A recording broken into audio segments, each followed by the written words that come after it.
The first sign is not forgetting where you put your keys. It's forgetting why you walked into the room. Then it's the name of someone you've known for 30 years, a word that should come easily and does not, a face you recognize but can't place.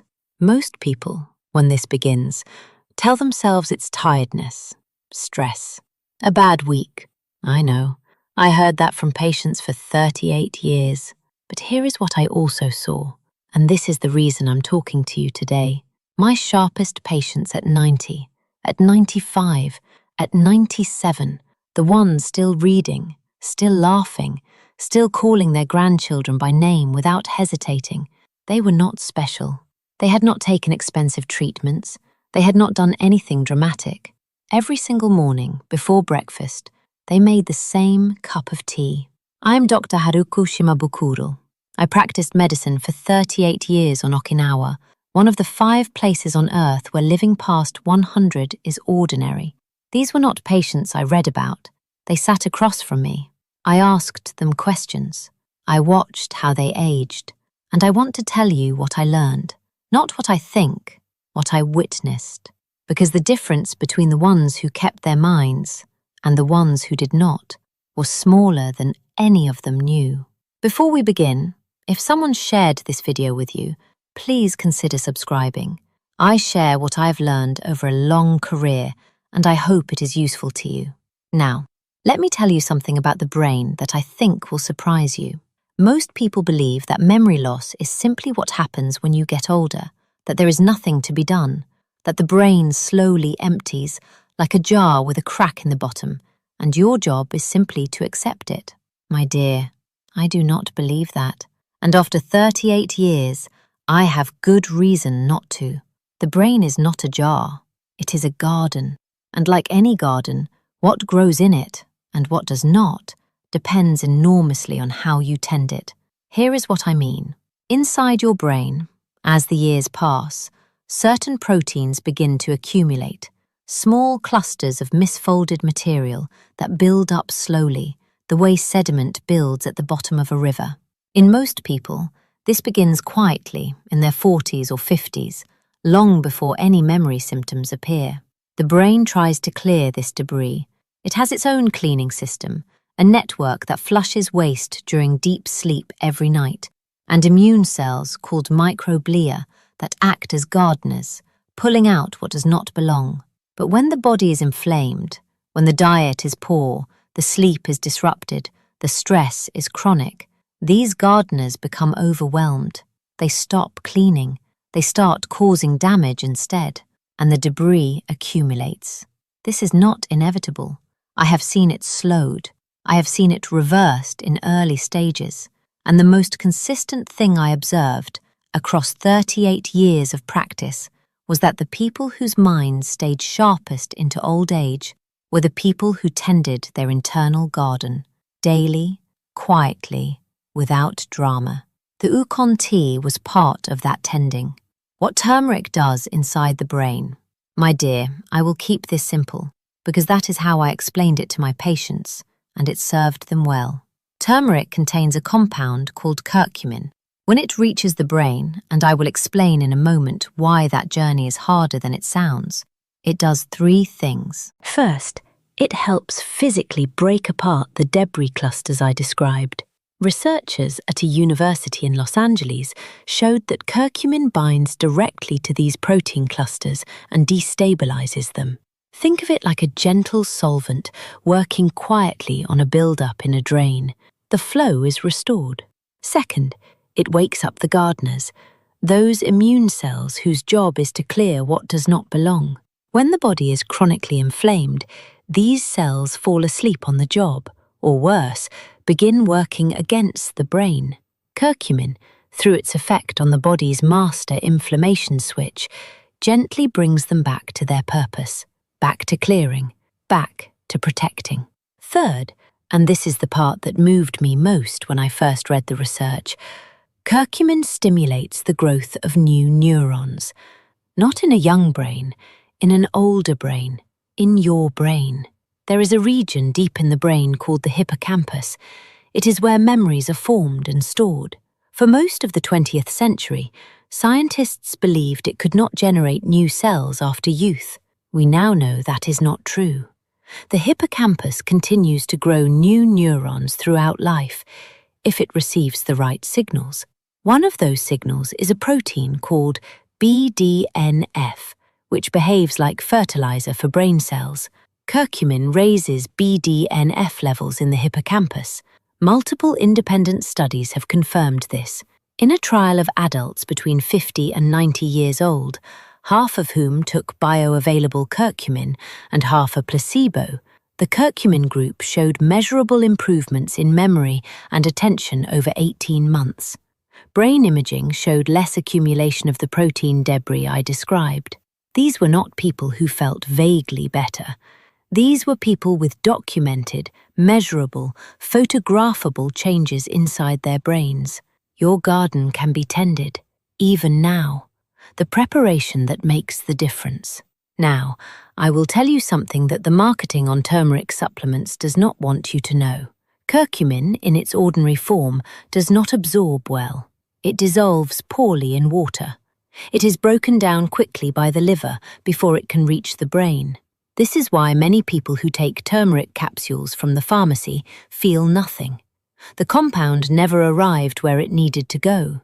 The fault is not with the plant. The fault is with the preparation.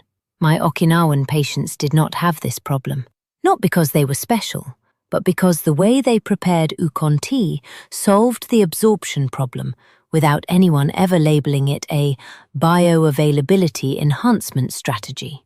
They simply followed what had been passed down for generations. There are two things that must accompany turmeric for it to reach your brain. The first is fat. Curcumin is fat-soluble. It dissolves in fat and is carried through the intestinal wall alongside dietary lipids. Without fat, it passes through largely unabsorbed. In Okinawa, the traditional preparation used a small amount of sesame oil or coconut oil. This was not decoration. This was the mechanism. The second is black pepper. Black pepper contains a compound called piperine that slows the liver's breakdown of curcumin before it reaches the bloodstream. Research comparing curcumin absorption with and without piperine found that piperine increases absorption by approximately 2,000%. That is not a small difference. That is the difference between a trace amount and a therapeutic amount. Two things: fat and black pepper. Both must be present. Neither is negotiable. The morning preparation. My dear, here is exactly what I recommend, and what I have shared with patients for years. In the morning, before your breakfast, warm a cup of water or unsweetened oat milk to a comfortable drinking temperature, not boiling and not cold, approximately 160 degrees Fahrenheit. Boiling water damages the active compounds. You want warmth and not heat. Into your warm cup, stir 1 teaspoon of good quality turmeric powder. If the label does not specify that it contains at least 3% curcuminoids, the quality is uncertain. Look for a brand that is transparent about this. Add a small pinch of freshly ground black pepper, not a generous pinch, a small one. You will not taste it, but it is the most important ingredient in the cup. Add 1 teaspoon of cold-pressed coconut oil or good extra virgin olive oil. Stir well until the oil is dispersed throughout the drink. If you like, add half a teaspoon of Ceylon cinnamon, the lighter coloured kind, not the common dark variety sold in most supermarkets.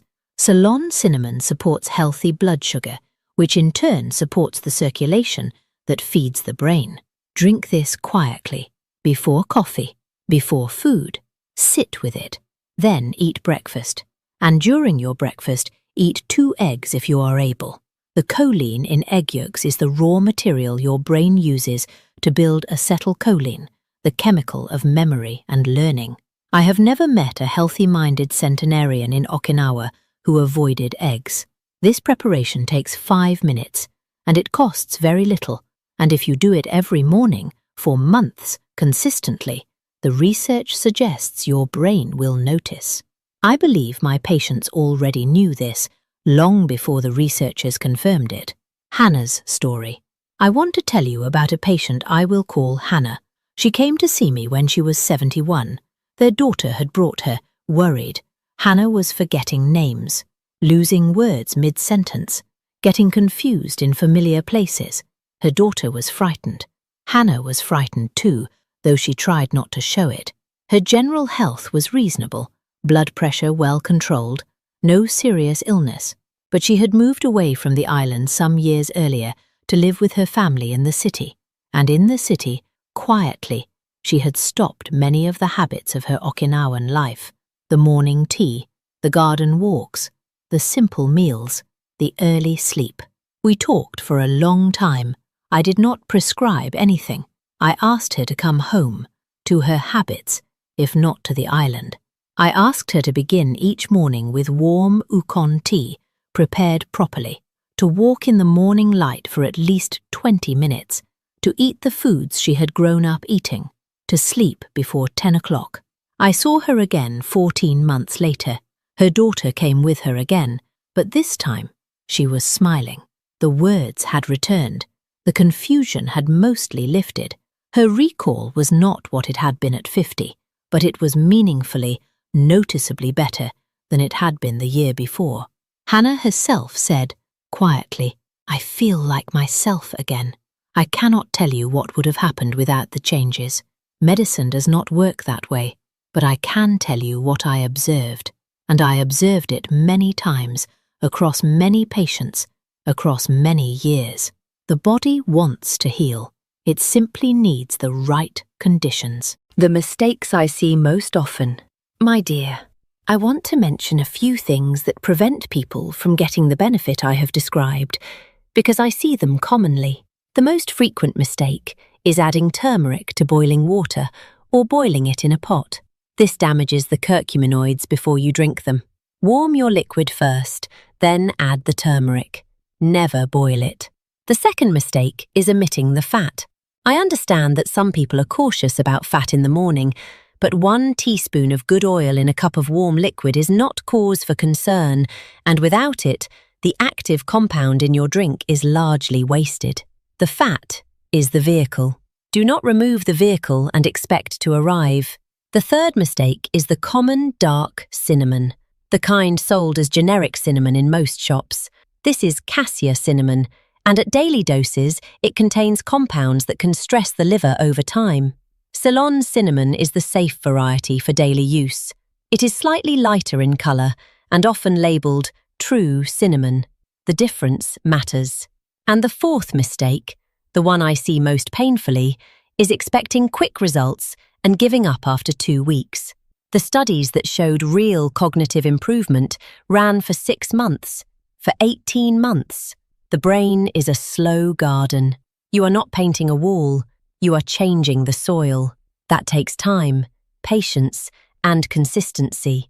If you add this habit to your morning and continue it faithfully for 3 months, you may notice small things: words coming more easily, waking with a clearer head, remembering where you placed something. Small things, but meaningful ones. Please also speak with your own doctor before beginning any new habit, especially if you take blood thinners or have liver concerns. I share what I have observed, but your personal physician knows your full story in a way I cannot. Let me bring this together for you, the way I would at the end of a long appointment.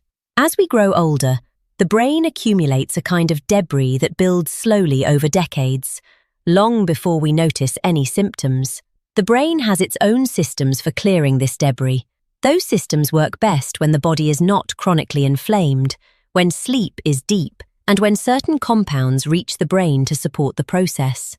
Turmeric contains curcumin, which has been shown in peer-reviewed research to help break apart protein debris in the brain, reactivate the brain's own immune clearing cells, and raise levels of the protein that governs the growth of new memory neurons. For it to work, it must be prepared correctly, with a fat source and a small pinch of black pepper. Without both, the compound does not reach the brain in meaningful amounts. The morning preparation takes 5 minutes, 1 teaspoon of quality turmeric, 1 small pinch of black pepper, 1 teaspoon of good oil, Warm water or oat milk, consumed before food, before coffee, quietly, every morning. And then, eggs for choline. Morning light for the circulation that feeds the brain. Sleep before 10. A reason to wake up with purpose. These are not medical prescriptions. They are the habits I observed, for 38 years, in the people who aged the way we all hope to age, with their minds intact, their memories whole, and their sense of themselves undimmed. You have more influence over that outcome than you may have been told. Start tomorrow morning, quietly, with a warm cup and 5 minutes to yourself. If you found something useful here, please share this with someone you love, an older parent, a friend who is worried about their memory, someone who deserves to know that tending this particular garden is still possible, at whatever age they are. And if you would like to hear more about the way my Okinawan patients lived, the food, the movement, the sleep, the purpose, I will be here. Take good care of yourself, my dear. I will see you in the next one.